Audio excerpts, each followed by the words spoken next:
নাটকের মতো যেন জীবন হয়। আজকে দুপুরে লাঞ্চ করতে বাসায় যখন হাজব্যান্ড আসে, আমি তাকে জিজ্ঞেস করি একটা নাটক দেখবে। সে বলল চলো দেখি।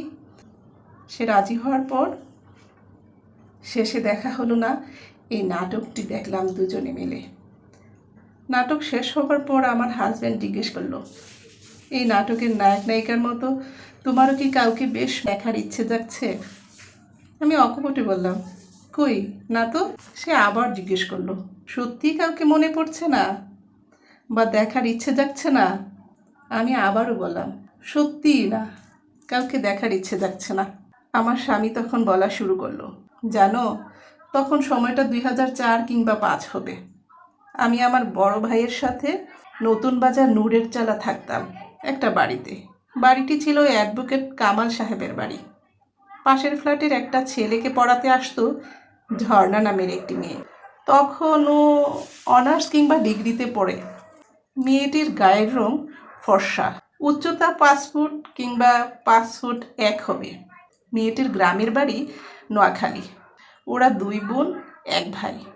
ভাইটার ডাকনাম ছিল হীরা। ওর বাবা গোয়েন্দা বিভাগে চাকরি করত। কোথাকার গোয়েন্দা কিংবা কোথায় তার কিছুই জানতাম না, জানার আগ্রহও ছিল না। ওরাও পাশের বাড়িতে থাকতো। মেয়েটির সাথে প্রায়ই দেখা হতো, হাই হ্যালো এই ধরনের কথা হতো, তার বেশি কিছু কথা হতো না। আবার আমি তখন গুলশানের পূর্ণিমা রেস্টুরেন্টের ম্যানেজার হিসেবে কাজ করছি। তার পাশাপাশি কিছু বাচ্চাও পড়াতাম। আমি যখন বাচ্চা পড়াতাম প্রায়ই ঝর্ণা তার ভাইকে পাঠাতো আমার কাছে পড়াতে। অবশ্য তার বিনিময়ে আমি কখনো টাকা নিতাম না। মজার বিষয় কি জানো, কখনো ঝর্ণা কিংবা আমি ভালো লাগে কিংবা ভালোবাসি এই ধরনের কথা কখনোই হয়নি। এর মাঝে ঝর্ণা যাকে পড়াতো তার জন্মদিন, আমিও আমন্ত্রিত হলাম ওই জন্মদিনে।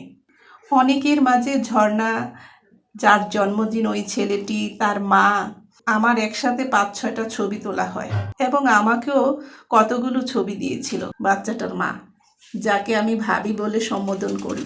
হঠাৎ একদিন ভাবিকে সাথে নিয়ে এসে আমাকে ঝর্ণা জানায় তার বাবা চাকরির সুবাদে সৌদি আরব সপরিবারে চলে যাচ্ছে। কথাটা শোনার পর মনের কোণে কোথাও যেন একটু কষ্ট জমা হলো। রীতিমতো ঝর্ণারা চলেও গেল। মাঝে মাঝে তাকে বেশ মনে পড়তো। দীর্ঘ 7-8 মাস পর হঠাৎ রাত 9টার দিকে আমাকে ঝর্ণা ফোন দেয় এবং বলে তারা নাকি সৌদি আরব যাই নাই, গিয়েছে ইন্ডিয়া।